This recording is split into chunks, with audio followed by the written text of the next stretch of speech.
Mr. Speaker, sir, Honorable Prime Minister, Honorable Ministers, Honorable Leader of Opposition, Honorable Members of Parliament, viewers and listeners.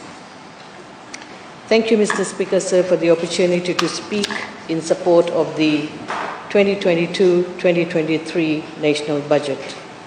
The 2022-2023 National Budget once again proves that FijiFirst Government's commitment to its people remain focused.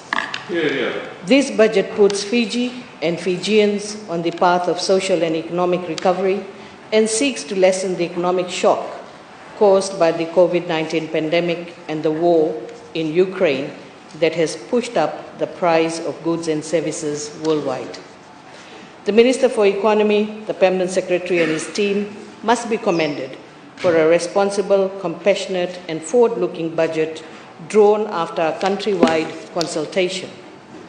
Mr. Speaker, sir, while everyday Fijians are very appreciative of the initiatives contained in the budget for children, students, women, youth, pensioners and social welfare recipients, businesses, health service providers, teachers, civil servants, and so on, the opposition looks more stressed and desperate than ever.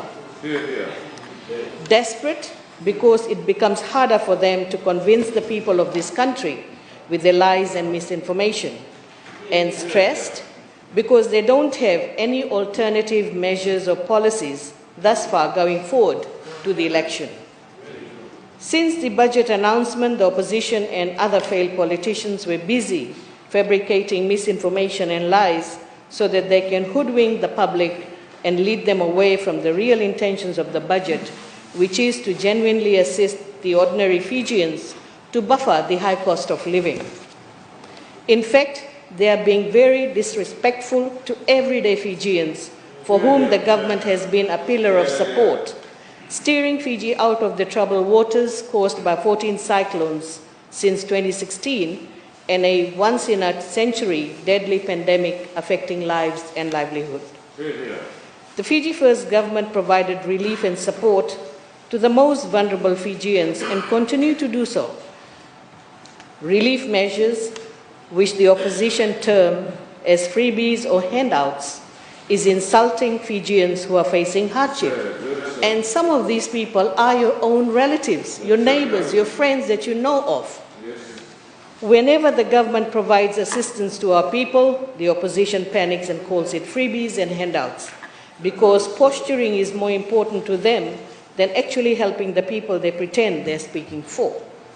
In fact, Mr. Speaker, sir, the term freebies or handouts and the insinuation is quite disgusting. Absolutely. PAP, NFP, Unity Party, and SODELPA, and other critics should honestly tell us now if they are going to remove all these things they call freebies. And tell the nation, let the nation know. Are they going to remove free education?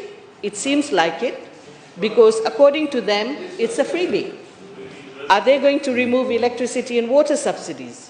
Are they going to remove first home buyer assistance, which we have heard from Honorable Mary? Are they going to remove sanitary pads assistance given to thousands of girls in our schools? Or are they going to remove social pension scheme and subsidized fare for elderly and disabled persons, and so on? Mr. Speaker, sir, since the announcement of the 2022-2023 national budget, and even before that, the opposition had done nothing but try to suck the happiness, joy, and hope out of ordinary citizens. They have done the only thing that they are capable of doing: criticize, and criticize the Honorable Minister for Economy. But their destructive criticism will not deter this government to create a modern Fiji for all Fijians through various initiatives. It is hard work of this government to give our fellow citizens safety, security, hope, and opportunities, which is the hallmark of this government. Mr. Speaker, sir, the budget provides well-thought-out measures that puts the economy resolutely on the path of recovery as well as builds on the foundation that the government had laid since COVID-19 affected us. Mr. Speaker, sir, with government's sustainable policies and the decisive actions, we have persevered despite the gloom and doom picture painted by the opposition and critics, where the learned professor compared Fiji's situation similar to Sri Lanka. Mr. Speaker, sir, comparing Fiji to Sri Lanka is like comparing the price of lamb chops to butter. It just makes no sense. Mr. Speaker, sir, this Sri Lanka example is being used to instill fear in the minds of Fijians that this government will fail the same way as Sri Lanka. He deliberately avoids telling our people what is our foreign reserve, liquidity in the domestic market, and whether Fiji has ever defaulted its loan repayment. Mr. Speaker, sir, no matter how hard they try, it is very difficult to mislead our citizens who have seen the achievements of the FijiFirst Government under the leadership of our Honourable Prime Minister. We have supported our people before, throughout the pandemic and post-pandemic, rolling out various initiatives through the 2020-2021 National Budget, revised 2021-2022 National Budget, and now 2022 and 2023 National Budget, which consolidates and strengthens our policies and strategies further through supportive initiatives in all sectors of our economy. Mr. Speaker, sir, in the last 2.5 years, when Fiji faced major blow caused by the COVID-19 pandemic, we all know how decisively the government acted to address the challenges that befell on our nation. And during that time, and if one goes through the budget book, they'll be able to see Hansard records, etc., the other side of the chamber, were all the time simply asking the government to lock down. That was their strategy. Just lock the country. Whereas our Prime Minister stood firm, and the decision was to vaccinate, vaccinate, and vaccinate. And that's how we succeeded. Despite all this, Fiji has managed to get substantial grants, budget support, and highly concessional loans, which the opposition and critics term it as begging, without showing any empathy to the most vulnerable members of our communities, where these funds were directed either as employment benefits, food distribution, connecting household to water, electricity, and internet, for education, pension, and many more. This just goes to show that they don't care about Fijians in need. Mr. Speaker, sir, Australia also gave one-off $250 to its citizens as cost of living payment. This assistance was not criticized by the opposition because it was for Australians at the time of need. But unfortunately, that maturity is not here. They just lack maturity to really understand that this assistance is really for the people. They fail to realize that Fiji has an excellent relationship with her development partners who stepped in to assist. Mr. Speaker, sir, agencies such as World Bank, ADB, JICA, IMF, and countries like Australia, New Zealand, and Japan have publicly praised Fiji for its transparent and excellent management of finances and the resurgence of the economy, with employment almost back to normal and with tourist numbers rising. Mr. Speaker, sir, I'm grateful for the budget allocation to the Ministry of Education, Heritage and Arts, because while many governments are reducing funding for education, our government continues to give it the highest priority. For the next financial year, the Ministry has received the highest budget for various scholarships and loans to adjust teacher salary, pay rural allowances, support school infrastructure, and increase transport costs, amongst other things. Overall, the education sector received a budget of $713.4 million, which includes $162.6 million for TEL scholarships, loans, and grants. This signifies the government's commitment to build a knowledge-based society, and investing in education is the way to achieve it. Mr. Speaker, sir, I'm sure our teachers are relieved to know that the anomalies in their salaries will be addressed while providing incentives for others to upgrade their qualification. The Ministry is working with the Ministry of Civil Service to implement the processes so that fully qualified teachers' salaries move to Band F, Step 3. Mr. Speaker, sir, the Ministry has planned to make several changes to build resilience in education delivery using this budget. The efforts of the Ministry will be to reach out to our students in the rural, remote, and maritime areas. Mr. Speaker, sir, as education transforms, we cannot afford to increase the gap between students who have better access and those who do not. The Ministry has already started working on developing e-learning resources for students and is creating a model classroom for Year 1 students at the Lanamasi Government School. This will become the model for other schools to follow in future. In addition, the Ministry is utilizing ADB funding to create open education resources for secondary school students in STEM subjects, that is science, technology, engineering, and mathematics. Mr. Speaker, sir, our rural, remote, and maritime schools need assistance to improve infrastructure. An allocation of 12 million has been made to build or to improve school infrastructure. Mr. Speaker, sir, the 60 million inflation mitigation package will see every child from birth to up to 13 from families with combined income of less than 50,000 receive $1 a day over the next 6 months to help families cope with the rising food prices. 30,000 tertiary students will also receive $180 in 2 installments. This is yet another assistance by the FijiFirst Government for the welfare of our children and the youths, in addition to the existing allowance, free education, transport assistance, free textbooks, and sanitary pad assistance already in place. Hear, hear. Now you may question why for 6 months. It is expected that inflationary trends or pressures will stabilize. And of course, after 6 months, this will be reviewed. Hear, hear. Mr. Speaker, sir, TSLS has become the funding, investment, and empowerment agency for Fiji's future, enabling our students to accomplish their educational dreams. It is evident through TSLS sponsorship and funding of education from Certificate 3 to PhD level. For the first time, the government is providing 10 PhD and 20 master's research scholarships.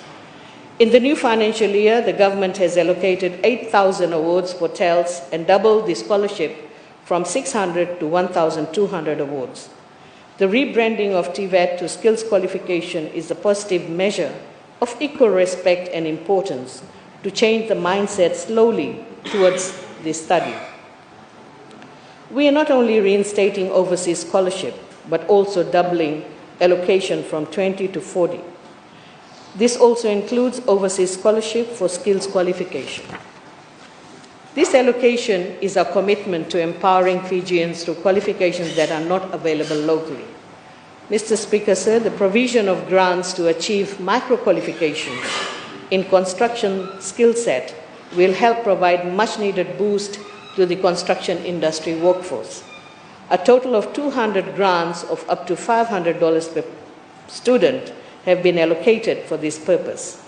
Hear, Mr. hear. Speaker, sir, apart from scholarships, students are provided with the opportunity for tertiary education through study loans with very low or zero interest rate. Where else can you get a loan with 50% discount if you pay it back within 2 or 3 years? And where else can you get loans at a zero interest rate? The initiative on sanitary pads for female students continues. It ensures that girls do not miss school simply because they cannot afford sanitary products. In the current financial year, 64,340 girls were assisted. Mr. Speaker, sir, the government will subsidize 10% towards bus fares in the new financial year. This will assist families further.